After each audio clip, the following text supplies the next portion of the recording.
In our next chapter, we'll be looking all at circles. And so we have some terms that you need to make sure that you're familiar with.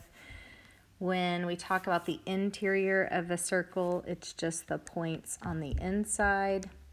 When we talk about the exterior of the circle, that will be the points on the outside of the circle.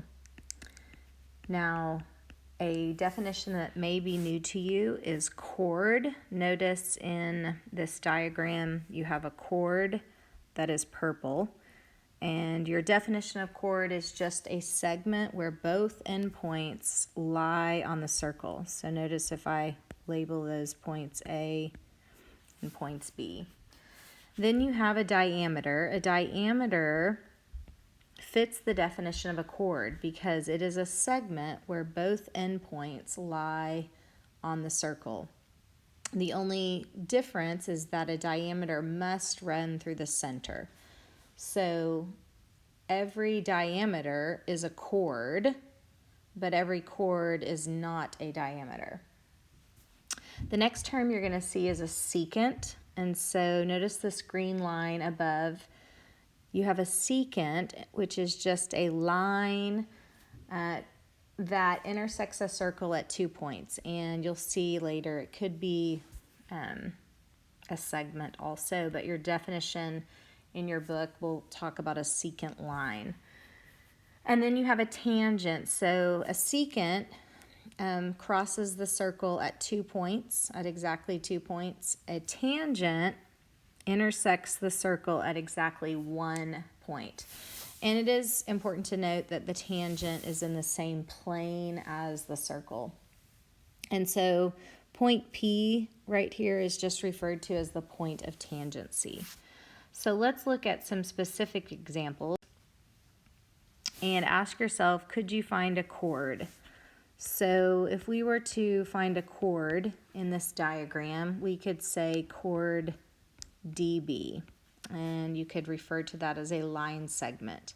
Now, if we extended, if you imagine kind of an auxiliary line, if we extended that, we could also refer to this as a secant, and we're going to call it secant line DB. Well, then notice you have a line AC that's only intersecting that circle at 1 point. So we would refer to that as your tangent. Now you could call it tangent AB, you could call it tangent line AC. But the point of tangency here is point B. Now this particular diagram does not have a diameter, but those are your new terms in section 11.1. You also have some definitions of different types of circles. The first thing that we talk about, what are congruent circles? And congruent just means the same size and shape.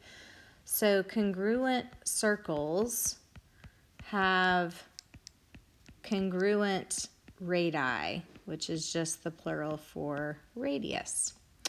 Notice your concentric circles. These are coplanar, and that's kind of important to note that they're coplanar circles with the same center. And then you have tangent circles, and those are also coplanar. And notice they are coplanar circles that intersect at exactly 1 point.